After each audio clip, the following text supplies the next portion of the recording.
Les forces armées de la République démocratique du Congo prennent à témoin la communauté nationale et internationale sur l'attitude belliciste de l'AFC M23 et de multiples attaques perpétrées par cette coalition contre leurs positions au Nord Kivu et au Sud Kivu. À ces attaques quasi quotidiennes s'ajoutent des massacres ciblés des populations civiles congolaises sans défense, en majorité Hutu au Nord Kivu. Les forces armées de la République démocratique du Congo dénoncent cette violation intentionnelle et manifeste de l'accord de paix de Washington et de la déclaration des principes de Doha, ainsi que les propos dilatoires distillés dans les médias et les réseaux sociaux pour justifier cette attitude, tout en restant respectueuse des engagements pris par le gouvernement de la République dans le cadre des processus de Washington et de Doha pour le retour d'une paix durable dans la partie orientale de notre pays. Les forces armées de la République démocratique du Congo se réservent le droit de répondre de manière appropriée à toutes les provocations de cette coalition habituée à violer les accords et la parole donnée. Africa Cool, la chaîne authentique. On a posé cette année au 17 minutes, donc on va faire 17 minutes au côté du Parlement et de l'eau.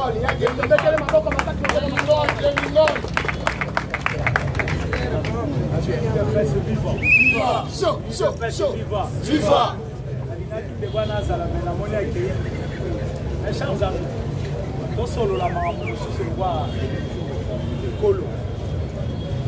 C'est moi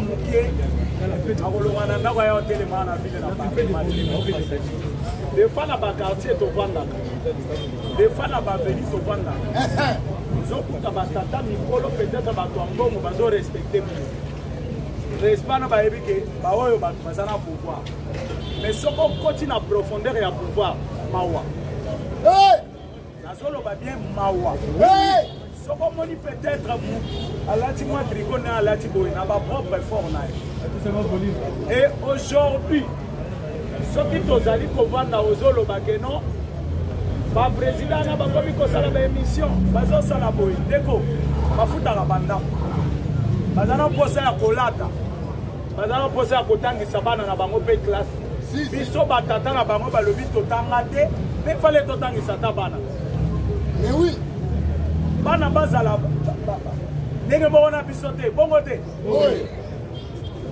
Mais ce qui est là, na yo wana telemi na parlement, na lobby, na zongi ndaku na ke na vanda. Lobby na ye na lobby. Ba bwa ke la ngabi lo wanda ulibanda te. Ko mana na vanda ke za tata leki na biso. Ko mana za no na biso.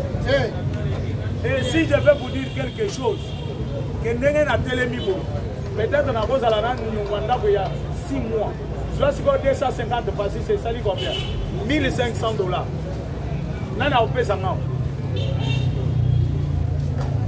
Do solo nana obimisa pesa mais des fois boyoka biloko boyoka ko diplomatie OK la diplomatie na bakabelio $10 no ya futa ndako bakabelio ba pesi bino peut-être boa 8 personnes ba pesi bino $500 donc ko futa na monde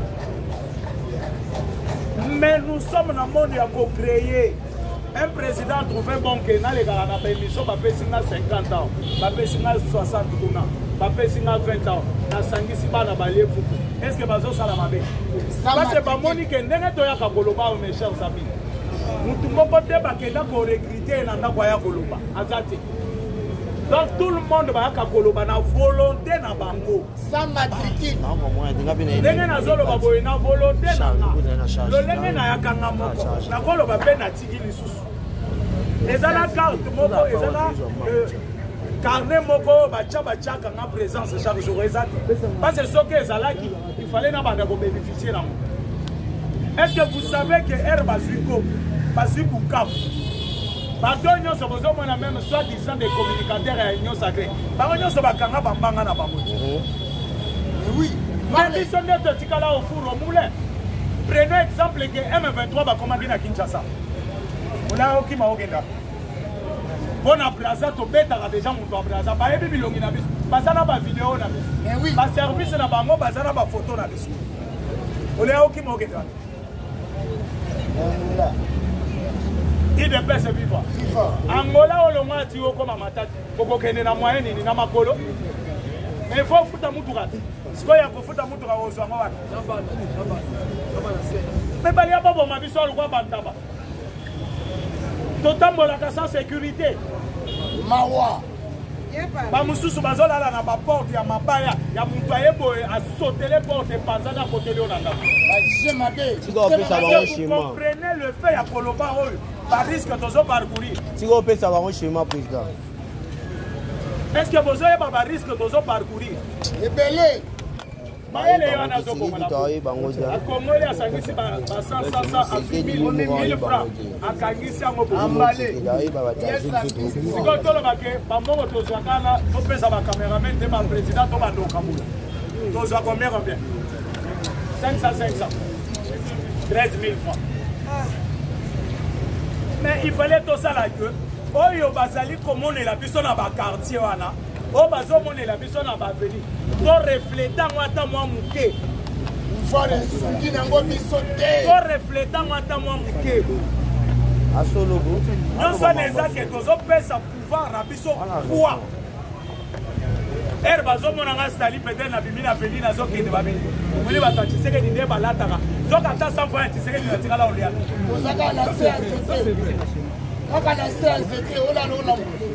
IDPS viva bandeko na ngai totika biloko wana tozoloba nga soki namoni président ya telemi azosala émission akamatizelaki nakokondane ete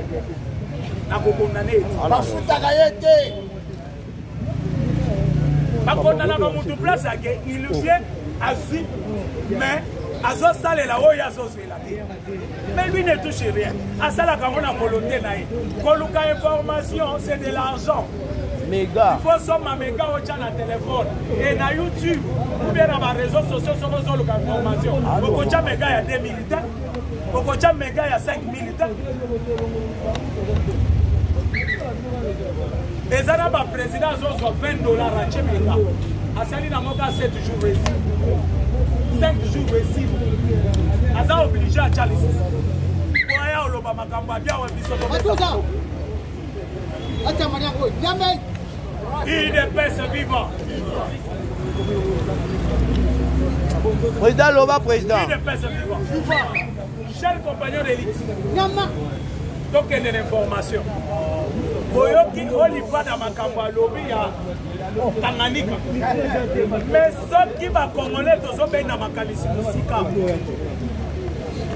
Il faut que naina bino que bapesa ki biso déjà alerte ya Tanganyika. Webina na pesa biso alerte. Kamere. Bapesa biso alerte ya Tanganyika pas Vital Kamere. Que non, babomi 318 personnes na Tanganyika. Ah. Mais ebisa ki bino les 318 personnes au babomi na Tanganyika. Parce que quand tu parlais de mots, mots bezana na Tanganyika. Les allez zozolo ba cham, cham wezana Kinshasa. Oui oui. IDPS vivant. Vivant. Déjà, Kamere Ralobaki et le voilà. Il y a quelque chose qui se prépare. Et ce qui s'est préparé dans Tanganyika, nous avons dans Katia Komon à l'élo. IDPS vivant. IDPS vivant. Chers compagnons d'élite, vous voyez pas que les politiciens ont le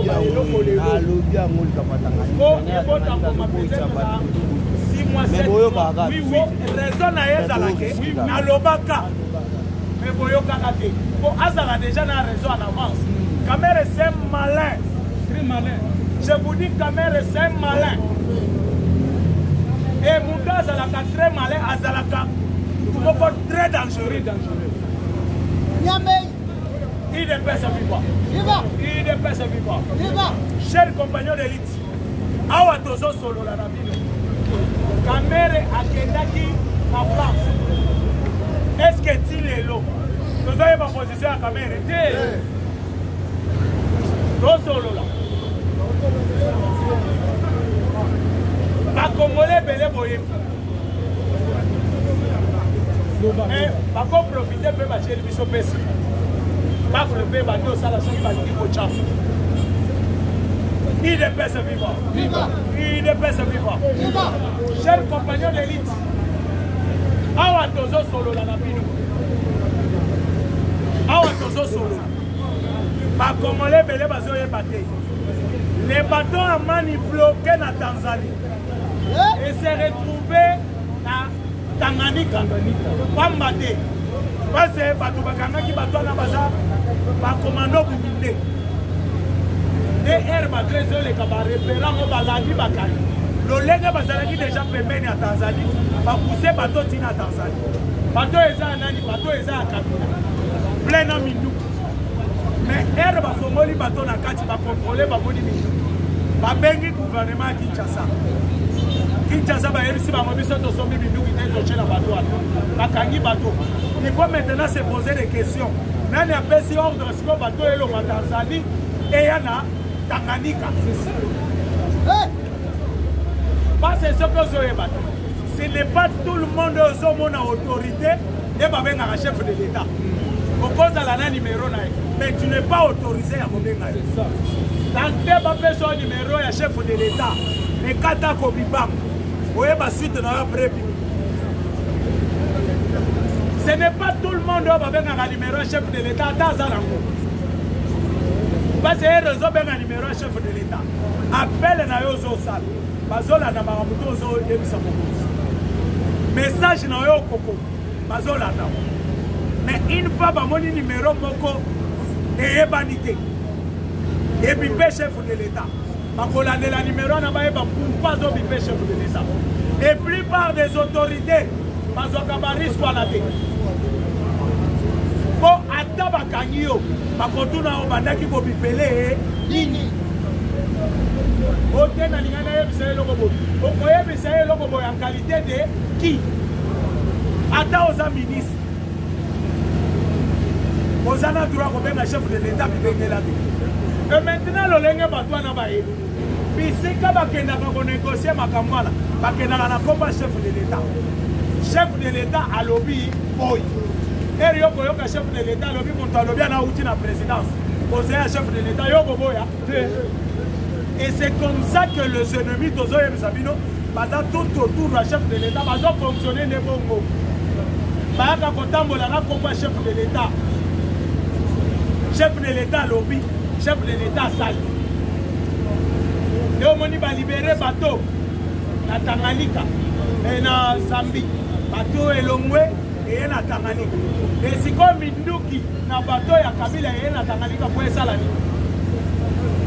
il y avait déjà un complot parce qu'il savait déjà que Bazana Kaja pour enquêter sur Bakare minier à Kabila, sur Bakare minier à Kagame, sur Bakare minier à ma président, tous les anciens présidents, même là bas Batikali Bazana pouvoir Bazala qui m'a mis à Kabila et Raza président de la République. Ce qu'on Kabila bisika tout à Kenya. Ma président oyo ba yesika yazali sous président de Kabila zala na ba en contact Kabila zala en contact na ba ancien président na ba toyo bazala guerrier pas zala qui président. Est-ce que osoyo ka Kabila ke pour rencontrer président Gabon? Osoyo ka déjà Kabila ke pour rencontrer président Sénégal. Mais quoi il n'a pour rencontrer quand les anciens présidents. Batunion soit là bazana ba carré minier na Congo. Congo ezalaki likaya katanga muna yo bomba banda kolia ndengoli IDPS vivant IDPS vivant wana sikoyo biso tozoka ukabingo et mitozana minéré et minéré en boka na biso mais bato bazo profiter na minéré bato mosusu même les étrangers qui n'ont pas droit dans ces pays bangone babandaki ko profiter na. Et le fils maison va profiter de la minéral. Les Congolais vont profiter de la côté. Ils vont péter. Parce que ceux qui vont aller au coltan, vont aller au cobalt, est-ce que vous voyez bien? IDPS vivant. IDPS vivant. Chers compagnons d'élite, awa tozo solo la nabino. Kabila za kwese na batuna. Ce qu'on dit Kabila Longwe na Côte d'Ivoire à Mbango na Braza, ce n'est pas pour rien. Parce qu'ils ont senti que du côté à Braza, les Américains n'ont pas ça. Les Américains n'ont pas ça. Parce qu'ils savent bien que le plan, il y a les Français, ils ont monté à la Braza. Le Français n'est pas ça si ma magamouezo ça les manambola. Au moment où les Américains ont toujours retardé ma cam. Africains m'emballement comme à Kitty Angola. Bazana kacha ko recycler ba commando angolais et pas américain. Bazo recycler ba ko ba ke dabi. Ba ke do bundana lola. Parce que les Américains ont été armés dans bango et beaucoup de guerre pas na minoté. Bango bazokaka mutu aza pembe nde bako utiliser. Bako pesa ye kaka bato yo bako commander kaka bitumba esili. Et arrivé à Afrique en Angola, et pesi panique na bango nyonso. Et pesi panique na bango nyonso. Le monnaie là ko basala ki insécurité dans l'Angola pour que les États-Unis ba quitter ça. Pas formateur, mais les États-Unis a quitté ici, par côté d'Angola, par bandit déjà pour recycler, on ne peut pas dire que ils ont formé parce que par moi pour recycler déjà par commando au Bazalaka. Parce que formation commando là quand c'est la mission de la batata par les canards armés, formation commando va faire ça comme un civil. À quoi formation commando? Formation commando va ça les sagamons nous déjà soldats. Ok, il va former d'abord soldat. Après de commencer la formation commando. Parce que cette formation, il y a pas civil au Congo dans 2 jours de Ogima. Mais soldats déjà, ça d'esprit, on a Agima. Il ne peut se vivre. Il ne peut se vivre. Parce que l'autre va français, par exemple, va perdre d'abord le corridor de l'hôpital, où les Américains vont récupérer. Va y aller en Congo, va perdre, les Américains vont récupérer matière à Congo. Et tout ça, les Français, c'est comme Nayebi Sakamino. Ce que vous avez en France, Azana nous n'a moyen. Atinda bolu kele lupa mona malu. Sans formation. Dans le mission qui vous avez en France, Azana nous n'a moyen na mabo. Atinda bolu kele déjà dans Zélamité. C'est là où le Massali. Les pires arrivent. On a ma banque et Zatina va $500. Vous sommes là bango déjà. Atinda mbongo botongela. Comme dans la mingité, et si la France ne change pas sa façon de voir les choses, les Français vont souffrir aux jours à venir. Ceux qui vont continuer dans la politique, parce qu'en Afrique, la France a sous nulle part. Sénégal, la France a sous dans Moadir. Ok, na Niger, a na Moadir. Ok, na Tchad. Mali, Faso, Azali sous la place. Le France a commis des France maintenant veut s'imposer au Congo dans ma casse. Bazoba naye, bisonne bazoba naye. Bazoba naye. Veut s'imposer dans Congo. Boka tata naye. S'imposer dans ma casse. Boka Congo na bango. Mais le France a s'imposer dans ma casse. Je vais vous dire quelque chose. Au moment où Mikolo et Ototiki Masolo a réussi. Nos Akata États-Unis. Mais je vais vous dire que Russie va à Zawad. Parce que nous avons travaillé dans 3 services de renseignement. Il y a Israël, Moussad, il y a KGB, les Arabes russes, il y a FBI, il y a Américains.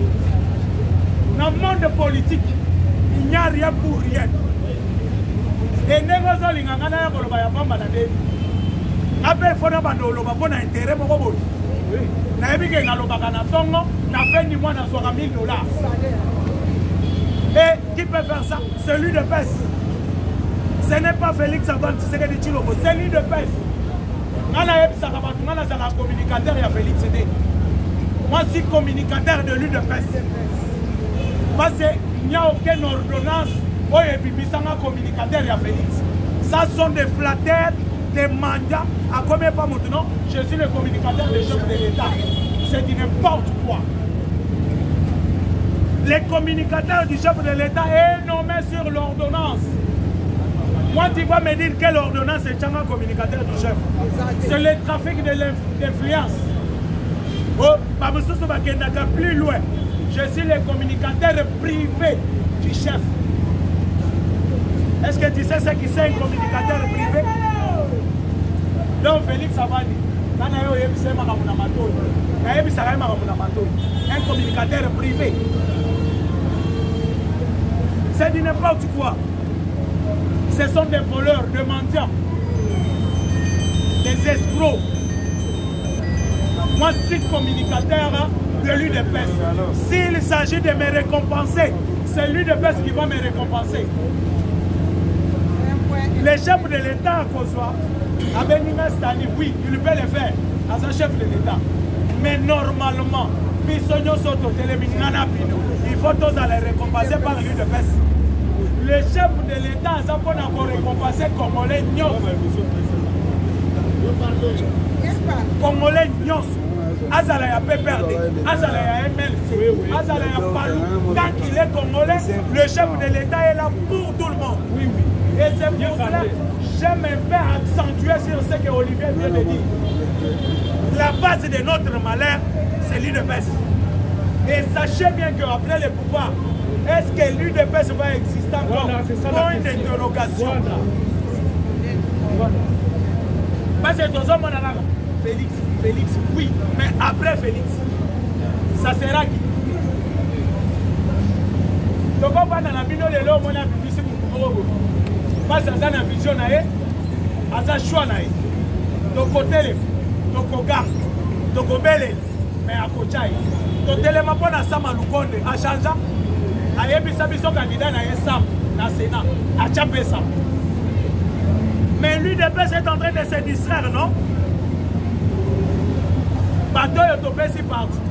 Et quelque part, je donne raison à Batoubalou Bagake, non? Jean-Marc Soka Longana et l'UDPS pas maté, parce qu'à l'INAKI, famille Mabobo va libérer l'UDPS à la libre. Et dans la partie politique libre. Je donne raison à ces gens-là. Et c'est comme si l'UDPS est pris en otage par les individus Mabobo. Propriété du parce que nous on connaît depuis l'UDPS. Le premier secrétaire, il y a l'UDPS, c'est Papa Pong. Oui.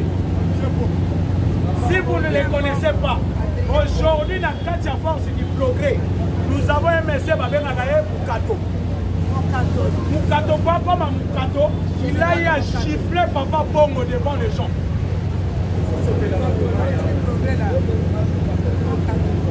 Mukato a giflé la force du secrétaire général, le premier secrétaire, devant les gens. Il ne peut se vivre. Mais ceux qui sont on a intérêt à 2-3 personnes, de la Nicolas va $100, Nicolas va $50. C'est n'importe quoi. Je dis et je vous remercie. On a autisme. On a autisme à son côté. Le mec a autisme, c'est vivant. C'est vivant. Les parlementaires debout. Les parlementaires debout. Les parlementaires debout. Allez, Fati-toi. Fati-toi. Fati-toi. Mabou est la présidente Olivier, la présidente Stani Mabou. On va expliquer pourquoi la vie est la Mabou. En décombat congolais, on a combattu la ville de Moninga Awa. Et dans la mi bobo to tangana e classe. Ami wana abeta ki devait loterie. Alors ça la démarche pour que akende aux États-Unis. Donc kutani na ami wana na circonstance moko. Ayebi singa mo cher na oluka yo. Oluka nga nini? Oyo keloko. Alors bina moni photo na yo en grand caractère l'ambassade des États-Unis d'Amérique. Na tuni pona nini? En américain, on a lobby avec ces garçons et l'ennemi des États-Unis d'Amérique. Oui, bien, ça pour la ligne. Et ça pour la marche au Tomandaï pour ça, dans le moment de pouvoir, il y a Joe Biden. La marche au Tomandaï pour les États-Unis. On a payé la mise au bout. Pendant que, Batoumoussou, Soubaola, la Mapongi, Biso to Otambola, parce que ma marche n'a pas son de Foutapri. Le lot Donald Trump payé. Aboyi Magui aux États-Unis d'Amérique. Pour la maman, mais je suis victime. Pour l'Onginanais à l'ambassade des États-Unis, donc on a connu qu'on soit les sous visa des États-Unis. On a sacrifié ça. Tout ça pour l'intérêt de la République démocratique. Voilà pourquoi on dit que les Loba, ça mécontent. En tout cas, il ne faut pas les employer. Par la raison à Koloba. Et c'est pour dire. Ils sont dans l'air droit. Si on tombe de la présidente Félix Maboko.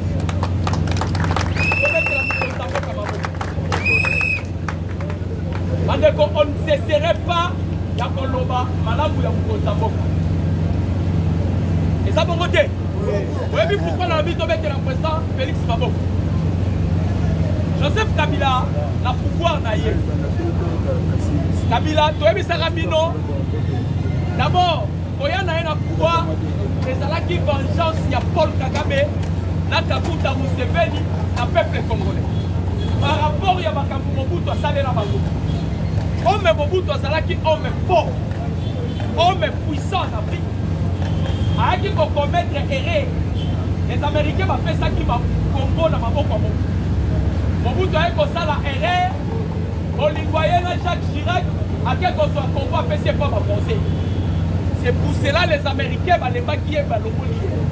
De la même manière, Paul Kagame, c'est lui qui avait le contrôle du Congo.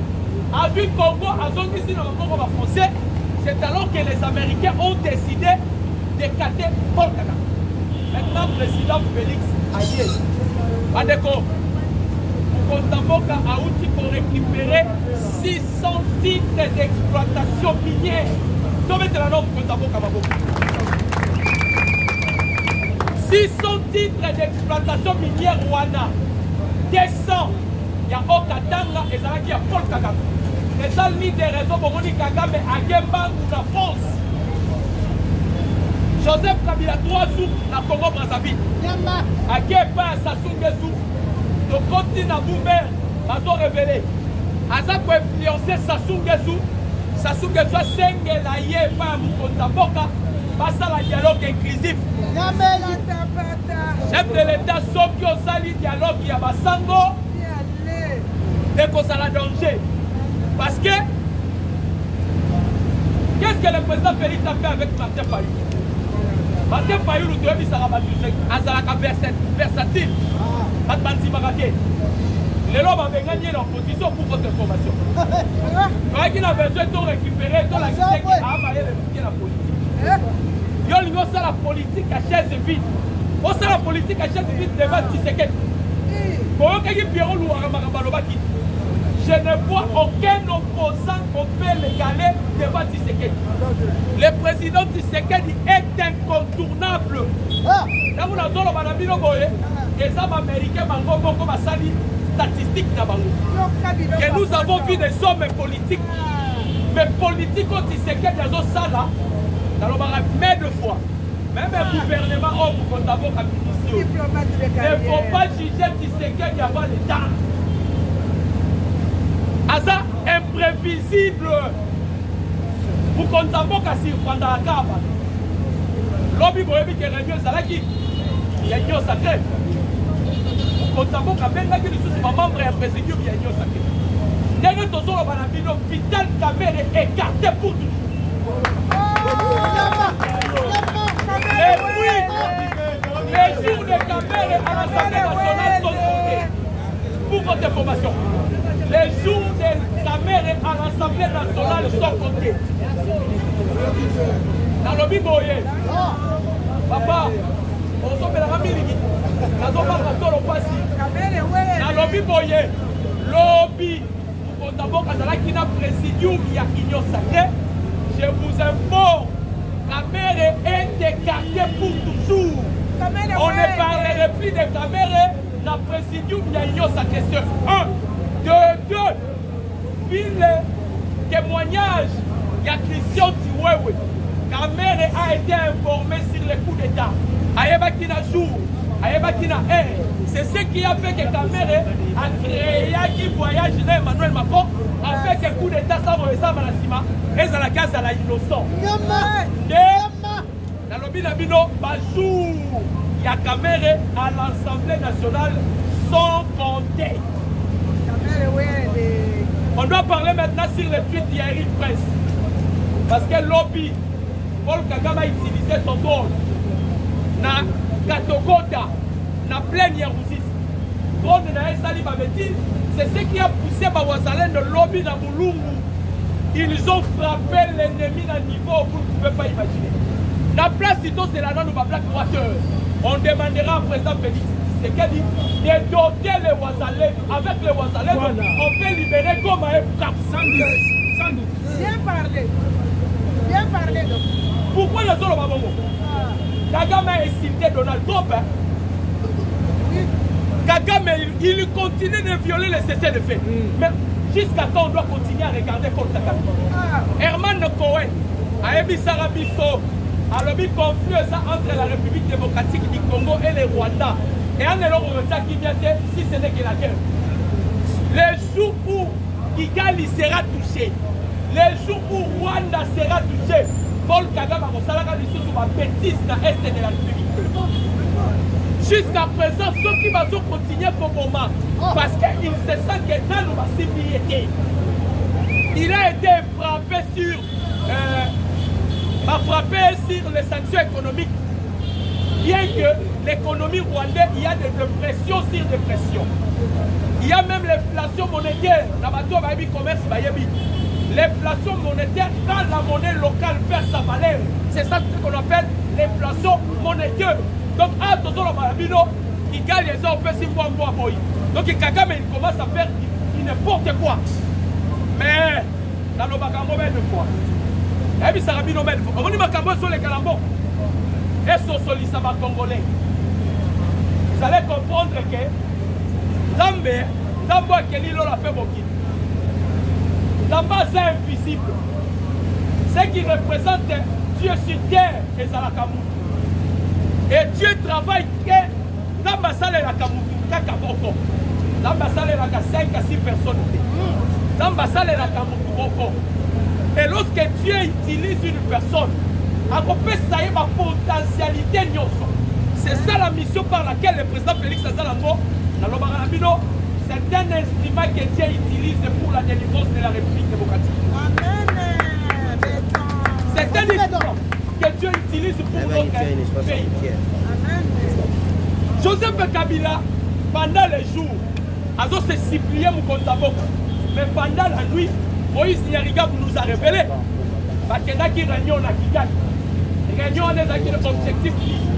Le rôle à M23 est solo. Kabila Niga, ça la unité spéciale. Il y en a vu. Gardinage, ils ont contenir 15 000 hommes.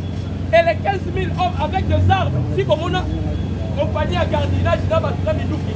Ah! Pas à la caté. Bateau Amani Bakangi la Tanzanie. Et s'est retrouvé la Tanzanie. Et comme il est venu, les officiers. En 2013, Kabila a promulgué une ordonnance présidentielle. C'est là où notre armée a été infiltrée. Parce que les premières infiltrations, et ça m'a fait l'opération turquoise en 1994. Lorsque les États-Unis ont donné l'ordre à France, France étant gendarme en Afrique, Papé si ordre pas Mobutu a Fongoli, ma frontière. Directement l'opération turquoise a eu lieu. Vous allez comprendre que jusqu'à présent, la France et les États-Unis, Makamounio se sont à l'Est, pas mon commanditaire. Pas commanditaire, pardon. Le président Félix Atalaki. Alors, non. Le rôle américain n'est pas bandé qui m'a camoyo. L'américain peut vacciner ça m'a camoyo. Mais tous comprendre que Nadoa, Qatar, il y a un médiateur. Il y a un conflit entre le Rwanda et la République démocratique du Congo. Pour ça, les autres nous allons pour ça la formation militaire et armée rwandaise. C'est quoi ça? J'ai dit et je vous remercie. IDP, c'est vivant. Le parlementaire debout. Le parlementaire debout. Le parlementaire debout. Oh! Je pense que Zonga boy, ko koti zonga zuwa na te. On peut te rendre compte docteur Maboko. Omoni ndenga lo boy. akoki ata kosisa koloba te koloba oyo kolobaka chaque jour esalaka mpasi kosala mosala monene. Voilà pourquoi ntango bokoyoka bandeko ntu bakoreklame ezali normal bareklamation nyonso tu bokomona. Ngai nalobaka soki esengeli bafuta biso ngai na oyo bamonta bakofuta biso te, parce que soko beti bambula oyo tosali na baparlement debout bakotelema oyo totelemaka ezali vraiment toyebisale bakofuta te, mais c'est l'amour du pays.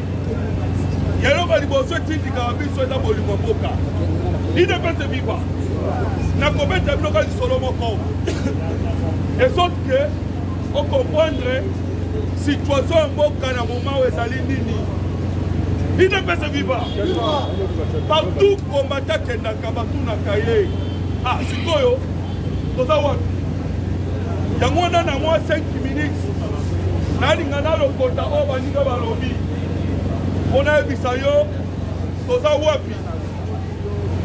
Je pense que boyoki baction mokonzi ya mboka bango balingaki selon ndenge tokende mpona masolo ya mboka ifale tokende na mpe ya mwa oyo signature ya suka ya accord entre la RDC et le Rwanda. Alors Baï Qatar a télé misu. Pourquoi? Qatar est les États-Unis d'Amérique. Il a dirigé ma Kambia au domaine à Doha.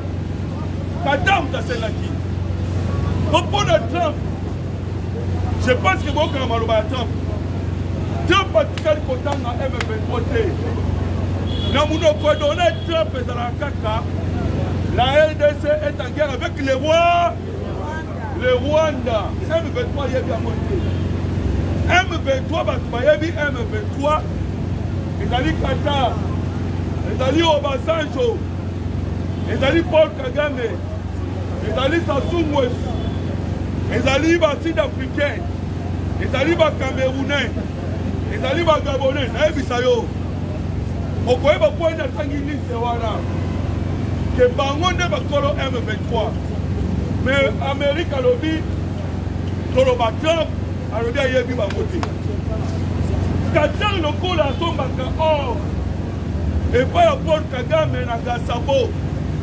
Yenda Lukatia sauvé par M23 pour Babananaye. Alors, Bakani Sakike, Nenga même Makabodoa, Namakabo Washington, Nenga Okende, résultat qu'on a la favorable. Mais donc, la ligne rouge au Matamo Kita, alors, mais au moins, la politique il faut encore sa adversaire. Dans mon équipe présence, il y a RDC na Doha. Et d'ailleurs, pour la cause à Bango. Maintenant, quoi est Sabino? Dans le moment où on cause à Bango na Doha, na Washington, na accord de Washington, makambo ezali ko avancer. Na le bateau le bateau. Na mokola le 7. Na mokola le 8. Réunion kotaki na Washington. Et ça ngani boye baba détail mususu. L'accord entre la RDC et les États-Unis d'Amérique et le Rwanda au Tobengi processus de Washington on a 7 points. Maintenant, que tous les points sont déjà abordés. Parce qu'on réunit le côté dans le 7, dans le 8, et là qui réunion dans le 29, dans le 30, dans le mois de juillet, et là qui réunion à Liboso. Oyo, la RDC dans le Rwanda, dans les États-Unis d'Amérique, pour mettre en application le 4e point. Il y a accord de Washington pour le côté mécanisme conjoint de coordination pour que l'opération est bandée. Deuxième réunion Kotaki, et nous avons les deux.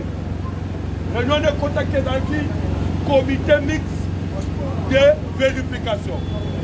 Alors, réunion Kotaki le 7 et le 8, naye na yango sikoyo mpasi mama likambo ezali réunion wana ezalaki ya nini basangisaki bango nyonso ensemble pour ke bakita na terrain donc batia conox concept des opérations bakita sikoyo na terrain na eta RDC mpona kobanda neutralisation ya ba FDL na kobima ya ba Rwandais RDC bina pese viva oh katala ekotala bi oh mais bomona teke processus de Washington est avancé mais oyo dowa ekete ndeni bango bayikata bakomi na kanda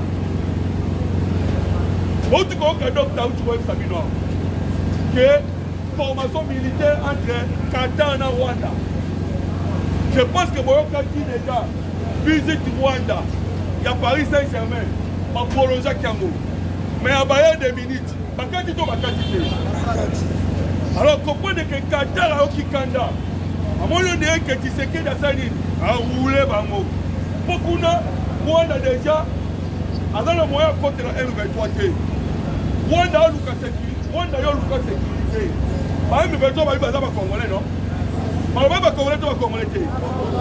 Le que ba Congolais, otika bango ba Congolais wana na mukumba ya ko les gens sont en Rwanda té. Mais puis ils aussi ça na bino Rwanda. Il ne peut se vivre. Au moins du sikoyo kanda ya kota ba M23. Et le quoi chasser à quel kanyama azuite. Mon nena zonga ka. Attention moni pourquoi le canapé t'attend. Ne mo moni ba M23. Parce que la carrière était ba ko ça derrière. Parce que ba moni ke ba comme na mo ya avancer té. Ba da ki ko espérer que na Qatar ba ko kota armée ba ko longola ba milisi ko sa kabile ko katana ba ko zongela ba carré minier na bango. Il ne peut se vivre. Ok, là, on dit qu'on t'a lycée, non? Bah, on a soutenu M23. On a aussi autant de l'eau. Gabon, Cameroun, Nigeria, Congo Brazzaville. Bon, on dit d'ailleurs Joseph Fayen dans Congo Brazzaville, non? Bah, on tout bataille au Kanisake. Lorsque le dialogue est quota, bah, on a Kozongue et la carré minier. Dès lors, on va au Kanisa. Mais bah, on a surpris. Nous, nous, dialogue,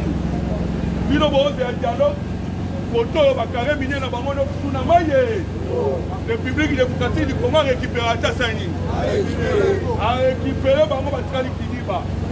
Néomoni va commettre erreur. Erreur va commettre les années. Baké Koboma va Congolais. Lorsque Bamoni va Congolais marché, Baké Boma va Congolais. Eric Prince. Ayoki, c'est pour la première fois. Eric Prince. Parce que nous avons le bateau Yoka. Mais pour la première fois, Eric Prince a tweeté, a commis vraiment. Ami Kagame, Batela Baïmboua na Omalambu. Koyoki Daba Bobi 313. Il ne peut se vivre. Notre premier héros est Bobi Bango Kamakasika pour Eric Prince. À part Eric Prince, un sénateur américain, d'abord sénateur Moko, alors oui mais non c'est trop. Ayeti na Congrès américain, à côté ici Mukanda, pour que va traiter M23 comme un groupe terroriste. Il y a déjà que l'erreur va commettre les cas qui grave. Dans ce qu'on a Congrès américain, pas qu'il ne va pas voter. Maman va M23 va combattre tout groupe terroriste. On a déjà vu que les Américains vont s'en aller. Alors, et tout qui a été parce qu'il y a Donald Trump, Johnson, il y a pas le bino, il n'y a pas le coach qui a voté. Donc, Johnson a makambo kimia, mais bino va continuer comme Obama. A commis pétition Tassani. A commis pétition. La pétition a signé 1 million de bateaux Mukili. Va signer pétition pour que va reconnaître la République démocratique du Congo le Kola génocide ezali kolekana il ne peut se vivre ezali kaka mokolo moko milliard ngai kuna lingai mpe na signé milliard déjà maintenant na kota boye ote déjà 1 million basigné déjà 1 million il ne peut se vivre mais wana po eza politique ya Trump po Trump ye mo banaki kakwa génocide oyo na biso nga na bina loba ekozala mabe parce yo ozwa makambo oyo bandimi bato tu basangani basinyaka te basali reconnaissance moko ya génocide wana kaka erreur oyo bayemebetro basali il ne peut se vivre alors mbala moko telema erreur wana elekani batali ke baperde bon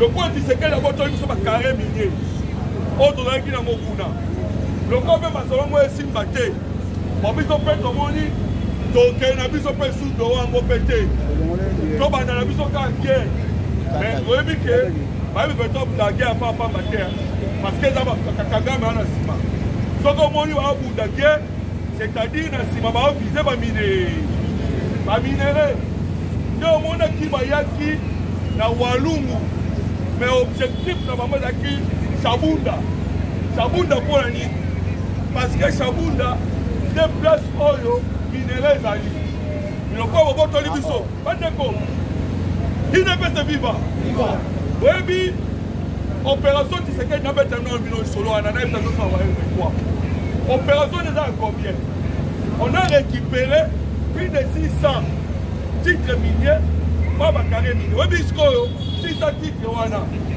ezali baétat combien de carrés miniers plus de 38 000 carrés miniers na mabele boyebi eza nini 40 000 kilomètres carrés donc ozwi Rwanda ozwi na Burundi osangisi donc ezalaki kaka na bato moko boye les deux wana mais opération ezali ya 140 000 kilomètres carrés to récupéré na 40 etira siko 100 000 donc opération eza makasi koleka nde omoni bango balauki babunda mais bayebi te ke Tshisekedi Félix ayekolaki politique epa Etienne oyebi politique yango ya nini politique ya provocation il ne peut se vivre toprovoke bango babandi osali erreur babwakisi dowa donc akobwakisa dowa babwakisa nde mama na erreur sikoyo toke wapi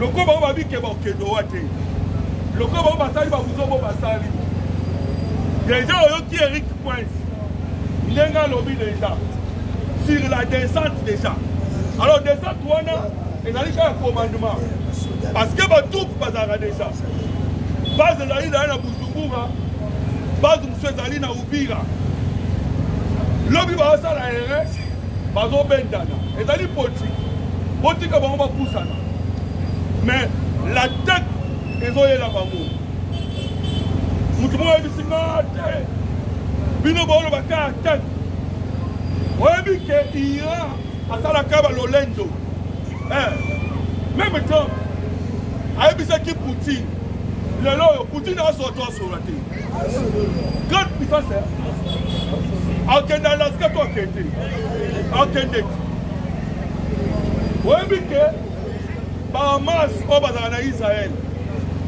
Trump ayebisaki bango bokonegosie te bokonegosie te bango balobi ate tokonegosie te oyebi reponse apesai bango abi mpona nini bolingi bokufa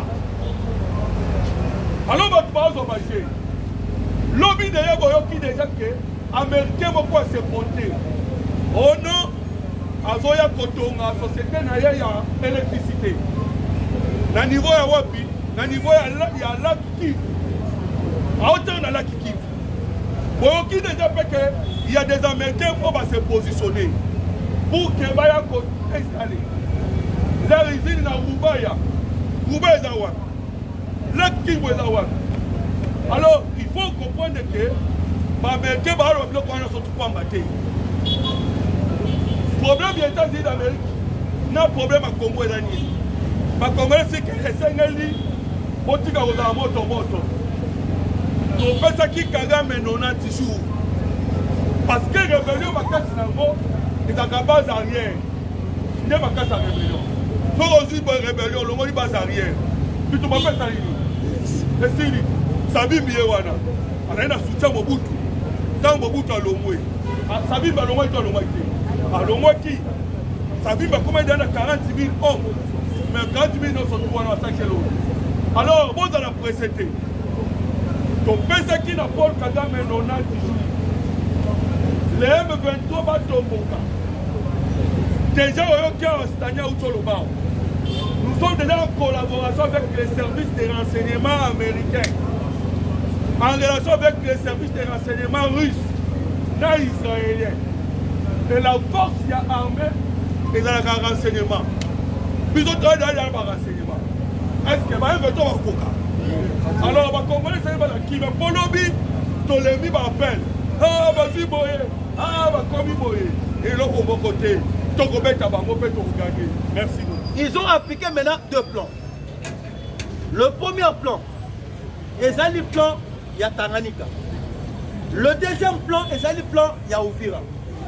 Na Tanganyika bauti koyoka bauti kokanga un colonel. Oui. Oyo asali homme du terrain. Il y a général Christian Dayouel. Oyo asali chargé de Miap. Sans format.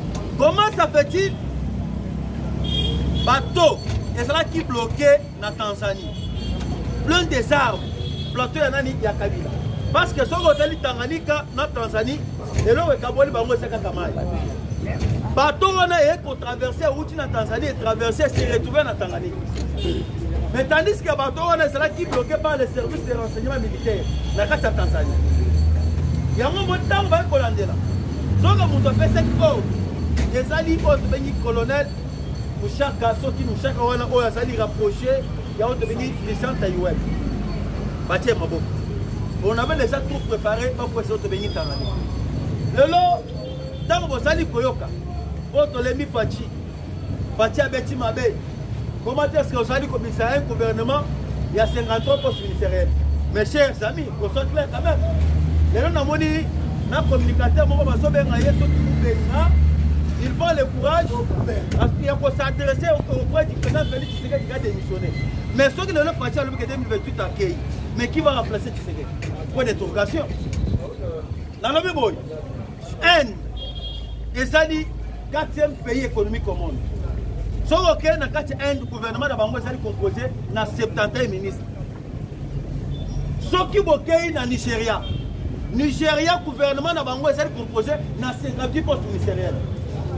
Tshisekedi, c'est un stratège, pour que vous compreniez la Fachi. Au moins, nous allons contrôler Fachi, nous sommes rebelles. Oui. Ce sont des rebelles. Oui. Qu'est-ce que Fachi a fait? Jusqu'à présent, on n'a pas encore officialisé l'accord avec les États-Unis. Ceux qui l'ont signé à les États-Unis, Fachi a mis sous gouvernement, il a écarté Bambemba. Écarté ma caméra, écarté ma barrage. Il était aux années. Il y a une correction de l'année. Il y a un mouvement de rébellion M23. Tandis qu'on n'a pas encore eu des assurances dans la sécurité, dans la stratégie avec les États-Unis. Quoi faire? Tout bloqué dans le bango, tout ça là, mais lorsque tu as aussi aux États-Unis d'Amérique, tu as bien la baronne, non, ça. Tout le monde est gagné. Fatih, c'est un stratège. Ne condamnez pas Fatih. Les gens s'attaquent na pasteur Oazali mwana ya Coutinho. Moi je suis un peu à Bunda. Oui, Coutinho. Coutinho c'est là qui est victime d'un régime à Kabila. Akima. Sauf qu'il ne va pas faire poste ministériel. Est-ce que ça m'a fait? Papa, moi, ce que je veux vous dire est que tous allons confiance dans le chef de l'État. Na minute où il y a réunion, ça dit que ça le manakacha au pays na Europe. Mata Tamponi, Kabila, Denis Sesanga, Katoumi, Basali Bloc. Bango ba écarté Fayoulou, ba écarté Kaboun. Bango ba lobby que non Fayoulou et Kaboun, Basali ko partager même vidéo avec Tshisekedi. Mais réunion na bango, parce que maintenant c'est l'objectif, maintenant il faut maintenant amplifier. Makambo est déstabilisation, il y a RDC. Donc on a maintenant makambo plus pire, il y a ma sécurité.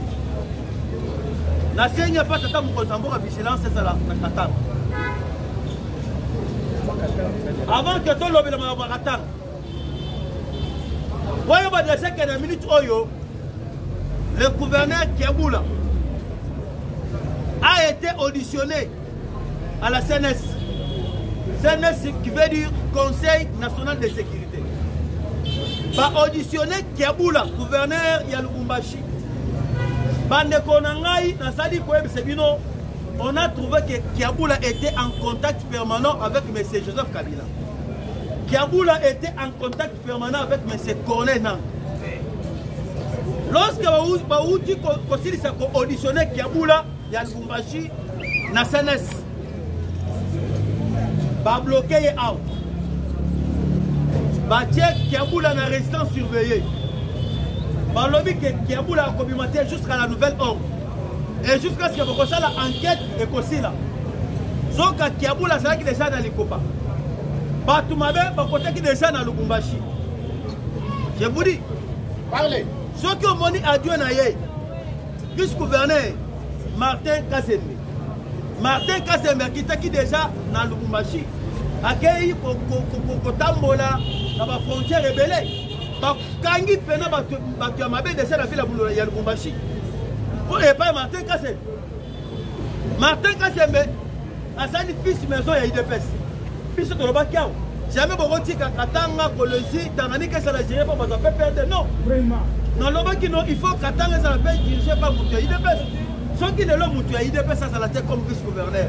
Est-ce que les lots qui voyaient que Batu mabe côté de ça na ville ya Lubumbashi. Vous les voyez battre.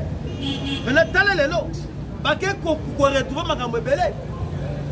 Au moment où je vous parle, Martin Kazembe accueille pour découvrir ma barrière et belé. Oh, yo, pour faire que Bazol et que ça va minérer frauduleusement.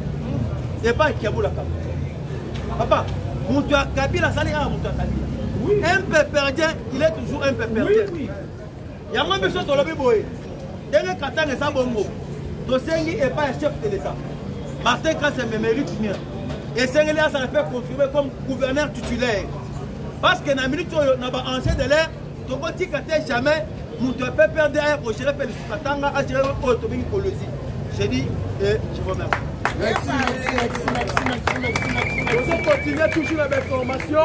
On a deux pions. On a Baroumou, on a chargé pareil. On a deux pions. Mais cette année, on a d'autres. On a fait 17 minutes. Ça va été.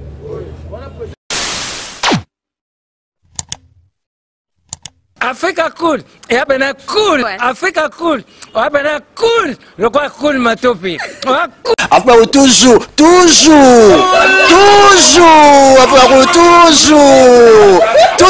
Après c'est bon. Et ça chaîne est bien. Et puis vous êtes très rapide. Et ça très rapide. Et ça chaîne moko. Bako ça a bien confiance. En tout cas, nazo senga na bato oyo nanu ba souscrire te bazwa. Donc, eza vraiment neti oyo balobaka ke boka lelo, lamba lelo, lia lelo. Vous voulez le Congo pour que le Congo devienne cool, pour suivre les cool analyses, alors revenez et abonnez-vous massivement. Massivement. Alors beaucoup de gens ils pensent que l'Afrique cool donne l'information en temps réel. Mais je ne crois pas cela. C'est-à-dire l'Afrique cool donne l'information en temps réel et en temps chirurgical. Si tu ne suis pas, tu as la crise cardiaque. Qu'est-ce que tu penses de l'Afrique cool? C'est Pépélé. Africa Cool, c'est la destination de prédilection pour une communication optimale. Longo Dianabino Mama. Africa Cool Télévision est une chaîne qui est en train de réunir toutes les tendances. Donc les chrétiens s'y retrouvent, les païens s'y retrouvent, les politiciens s'y retrouvent, les femmes ménagères s'y retrouvent. Donc Eza et Loro Nabiso, to sepe la ranango, yango chaque fois son aïe na Kinshasa, il faut namona Africa Cool. Et au monde de la chaîne Oeza impartial. Et le rôle de Babino, vous méritez le soutien de la population ainsi que des institutions complètes. Biso nyonso to s'abonner à Afrique Cool. Afrique Cool oyo Zengo, Afrique Cool, merci beaucoup, leader. Non, je remercie en tout cas Africa Cool, leur support et on leur souhaite bonne chance pour la suite. On leur souhaite le plein succès. I'm coming from Johannesburg. I'm one of the subscribers of Africa Cool. This is a great channel. You watch news that are very fast. I would like to ask everybody to subscribe and then stay tuned. Thank you very much. Placer un petit mot par rapport à la récompense Oyo. Ah, je félicite très sincèrement Africa Cool. Voilà. Je n'avais pas opéré le mauvais choix. Voilà. J'avais recommandé, je me rappelle que je disais que c'était une destination de prédilection pour une communication optimale d'excellence. Voilà. Nazanga Mogote Tala, YouTube Yemoko à reconnaître que Napona qui m'a bêté. Au moins, il choix to salaka, ba réflexion to salaka. Tu as abonné à Africa Cool. Voilà. Comme ça, tu partages. Bravo Africa Cool. Merci beaucoup. Bravo Bino. Vous s'abonner parce que trophée Ezali à Bino, voilà. Ezali partagé. Voilà. Moi, je me sens aussi copropriétaire. Il y a prix Oyo. Voilà. Bravo Africa Cool. Merci beaucoup. Toujours.